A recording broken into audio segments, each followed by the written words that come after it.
Spot हंटिंगसाठी जो beer bar permit रूमसाठी जे जागा बघायला गेलतो, निवड करण्यासाठी जागा निवड करायला गेलो होतो. तिथं आम्ही सरांसोबत बरेचसे दुकान बघितले.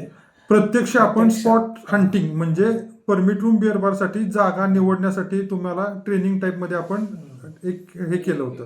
ट्रेनिंग. हा, तर ते कसं वाटलं तुम्हाला? म्हणजे त्या स्पॉट हंटिंग जे आपण केलं तर त्यातून तुम्हाला काय वाटलं?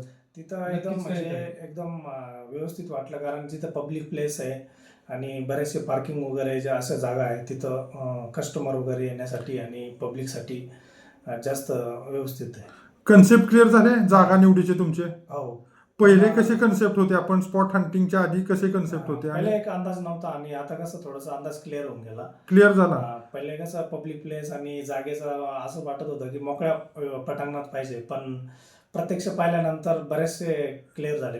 गोष्टी क्लिअर झाली, कन्सेप्ट क्लिअर झाले. स्पॉट हंटिंग आपण छोटंसं एक केल्यामुळं. ठीक आहे.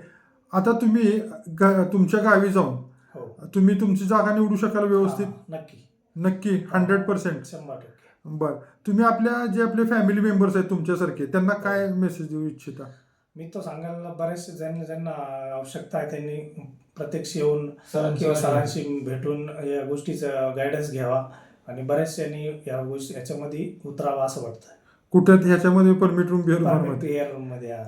छान आहे. परंतु स्पॉट हंटिंगचं व्यवस्थित झालं? बिलकुल एकदम क्लिअर, कन्सेप्ट क्लिअर झाले. पूर्ण क्लिअर झालं. आधी पार्किंग वगैरे, बेसमेंट कसं पाहिजे, पार्किंग कसं पाहिजे, जागा कशी निवडावी, कुठले डॉक्युमेंट लागतात, डॉक्युमेंट वगैरे हे सगळं प्रत्यक्षात आपण केल्यामुळे सगळं कन्सेप्ट क्लिअर झाले. पूर्ण. ओके. चलो बाय. थँक्यू.